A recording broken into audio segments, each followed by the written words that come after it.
Christy Sims and Andrew Fordham had a tumultuous relationship, one her mother, Elaine, feared was doomed from the start.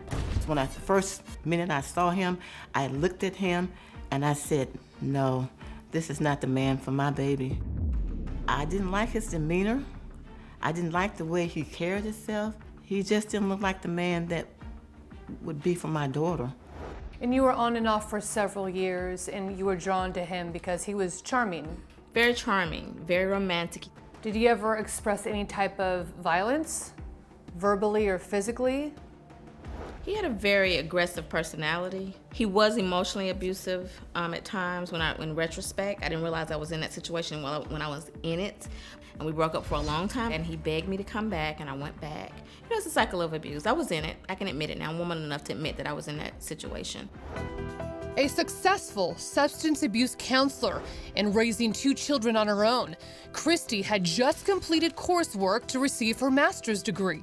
I was 42 years old, but I went back to get a graduate degree. I finished in 2 years, and I'm the first woman in my family to go to college. So, you know, I didn't want to walk because, you know, all these young kids are walking, and I'm 42 years old going back to school. But my mom was like, no, you're going to walk. Like, this is huge. We're going to have a party. We're going to have a graduation. She also felt it was time to move on from Andrew. She was beginning to see him as being a little too possessive and a little, you know, over the top. She did tell me that she was contemplating on leaving him, and I did say, well, Christy, just be careful. You know, you can't just break relationships off just like that. Be very, very, very careful, you know.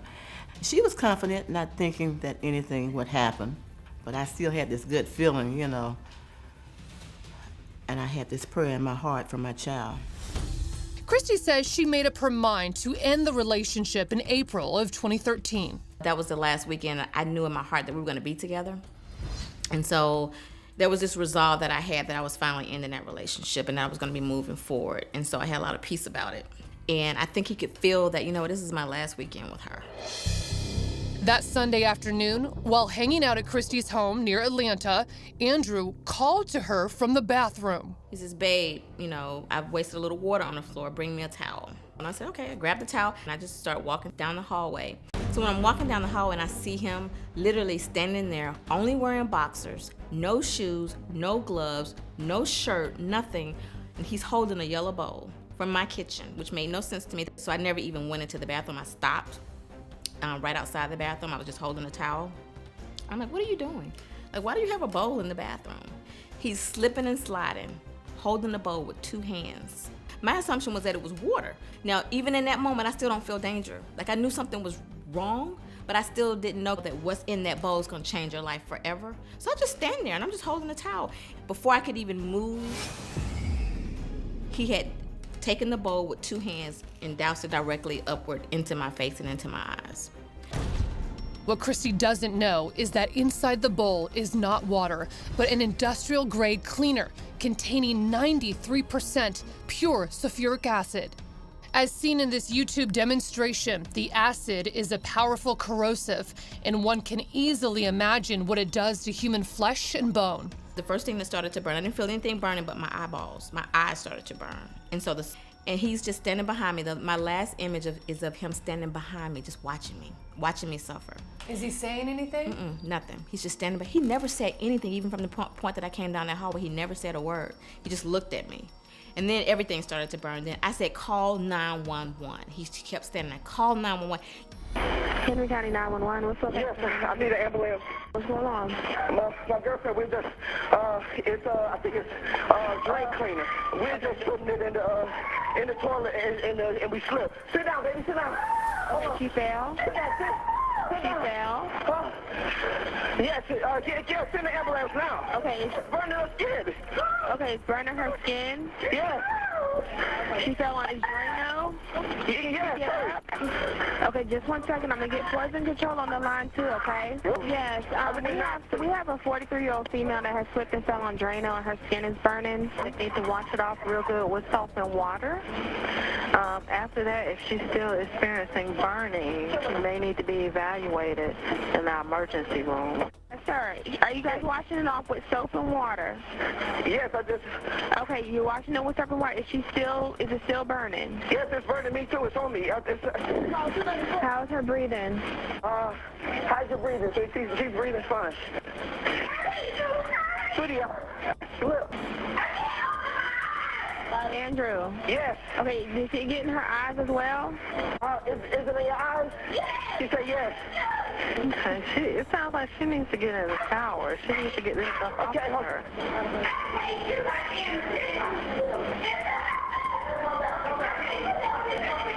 I'm not sure what's going on. I don't know. It sounds like more than Jana. It sounds like more than a slip and fall, too. Oh, my goodness.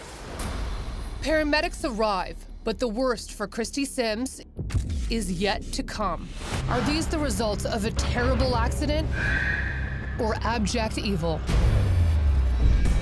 Christy Sims, an attractive single mother of two, has just been doused with a bowl of blistering sulfuric acid, a so-called accident by her boyfriend, Andrew Fordham. Her agonizing screams captured on his call to 911. She's screaming, please, send somebody else. Is she bleeding from anywhere? It's burning her skin. Okay, it's burning her skin? Yes. Paramedics arrive to find her blinded, her flesh being eaten away by the corrosive drain cleaner. Now, after 13 surgeries, this brave woman comes out from behind the mask to share her story of terror, agony, and incredible courage. At that moment that the paramedics arrived, it was the most torrential rainfall in all of 2013. And it was the rainfall that they used to rinse me off. You're kidding. I was closer to the door. I was too far away from anything else. And so they took me outside, stripped me down, took all of my clothes off. It was the rainwater that saved my life because the acid came within 2 centimeters of my heart. To spare her from unimaginable pain, Christy is placed in a medically induced coma for 2 whole months. So I woke up blind, unable to walk, unable to move my arms because the acid affected the nerves in my arms. So I had to have intense occupational and physical therapy for months before I could even walk or use my arms, bathe myself, and slowly over time, my eyesight did come back. At first, police are led to believe Fordham's account of what happened, that he spilled the drain cleaner by accident. When you were opening your eyes and coming to terms with what happened, he wasn't in jail. No. How come? He said it was an accident. And when they questioned me, within 1 hour of having my body burned to the 3rd and 4th degree, 20% of my body, they questioned me. And they said that I said it was an accident. I have no memory of ever being questioned. I was in shock. But prosecutor Sandy Rivers is convinced this was no accident. There were 2 EMTs that responded to the house when it happened, and they are the ones that contacted the police and said, this is not an accident. Y'all need to investigate this. Rivers begins by taking another listen to the 911 call and the instructions from Poison Control. Is she washing it off right now? I have Poison Control on the line. We need to wash it off real good with soap and water. Are you guys washing it off with soap and water? Yes. Okay, is it still burning? Yes, it's burning me too. It's on me. To me, the smoking gun was when I heard the 911 call, the dispatcher telling him to put water on her.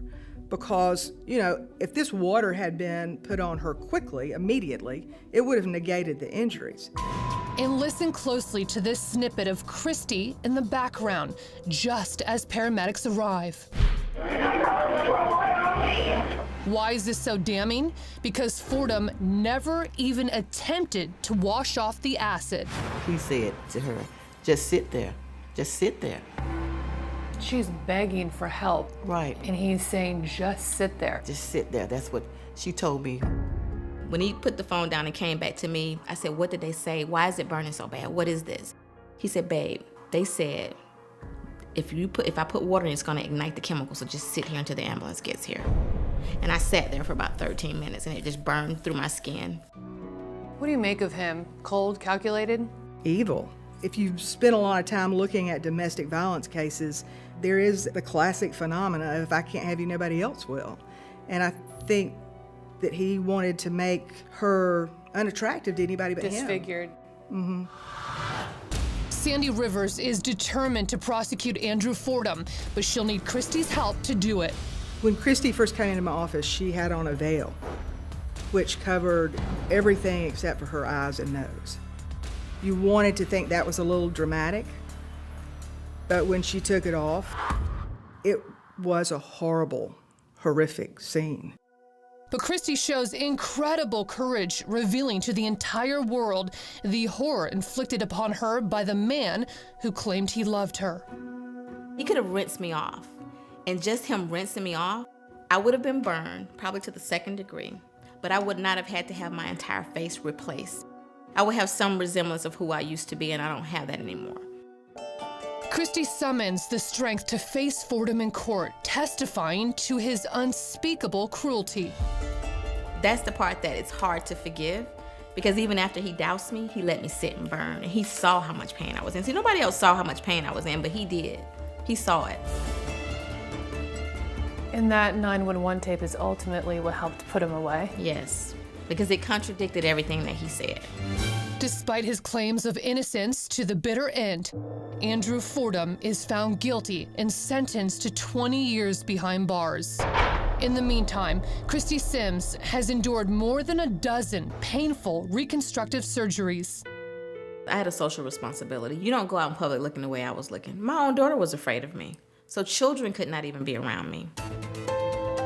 But now, Christy has found the strength to turn her tragic story into a shining example of hope, faith, and courage, penning a book called Yellow Tulips on a Cloudy Day. She's funny, she's fun, and she's not been victimized by this. I mean, she's stronger because of this. It has changed her life, but I don't think it'll define her life. And through her Christy Sims Foundation, she hopes to reach potential victims of domestic violence before it's too late. I travel, I go into middle schools and high schools, I tell my story, and I give all the warning signs. And instead of focusing on helping people after the fact, I try to prevent it. Christy is still shining. She's still shining. She's still courageous. I'm so proud of her about the fact that she's stepping out, speaking to people and crowds and all over the world, you know, and she's not ever gonna give up. She's gonna always press forward, because that's who Christy is. No matter how bad stuff is, like even being grateful for this little dimple right here, you just find a way to be grateful, and that's how you survive. You find something positive in the negative.